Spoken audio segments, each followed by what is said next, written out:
Share বাজারে খুবই পরিচিত একটা লাইন আছে, don't just invest in stocks, invest in vision. বিষয়টা এমন যে যখন আপনি একটা কোম্পানির শেয়ার কিনেন তখন আপনি ওই কোম্পানির শেয়ার হোল্ডার। ওই কোম্পানির শেয়ার কিনলেই হবে না, আপনার একটা ভিশন থাকতে হবে। শুধু শেয়ার কেনাবেচার মধ্যেই ইনভেস্টমেন্ট সীমাবদ্ধ নয়। আসল ইনভেস্টমেন্ট শুরু হয় তখনই যখন আপনি নিজের দৃষ্টিভঙ্গিকে বদলাতে পারেন। পুঁজিবাজারের রিস্ক আর রিটার্ন কখনোই আলাদা কিছু নয়, বরং এরা একে অপরের পরিপূরক। আর এই সত্যটা যারা গভীরভাবে বুঝতে পারে তারাই সময়ের সাথে এগিয়ে যায়। ঠিক এই কারণেই আজকে এসএমই মার্কেট অনেকের চোখে একটা বিকল্প সেক্টর নয়, বরং একটা সম্ভাবনার ক্ষেত্র, যেখানে ছোট ছোট কোম্পানিগুলো তাদের স্বপ্ন নিয়ে বড় হয়ে ওঠার লড়াই করছে।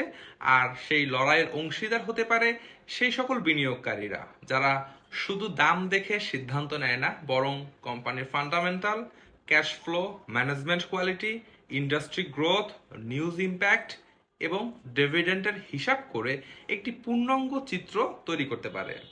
এই মার্কেট সবার জন্য নয়।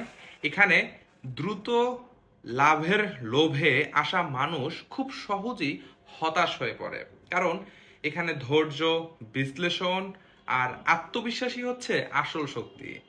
যারা জানে আজকের একটি ছোট ইনভেস্টমেন্ট আগামীর একটি বড় গল্প হয়ে উঠতে পারে, যারা বুঝে যে প্রতিটি সফল কোম্পানি একদিন ছোট ছিল, তারাই এসএমই মার্কেটের আসল খেলোয়াড়। এখানে প্রতিটি সিদ্ধান্ত একটি শিক্ষার অংশ, প্রতিটি ভুল একটি অভিজ্ঞতা এবং প্রতিটি সঠিক বিশ্লেষণ ভবিষ্যতের দিকে একটি দৃঢ় পদক্ষেপ।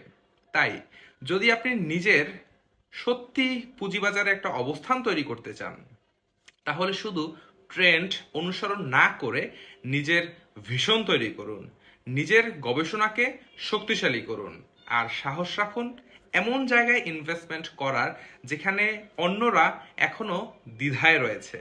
কারণ ইতিহাস বলে বড় সাফল্য সবসময় তাদের কাছেই আসে যারা ভিড়ের বাইরে গিয়ে নিজের বিশ্বাসে অটল থাকতে পারে এবং সময়কে নিজের পক্ষে কাজে লাগাতে পারে।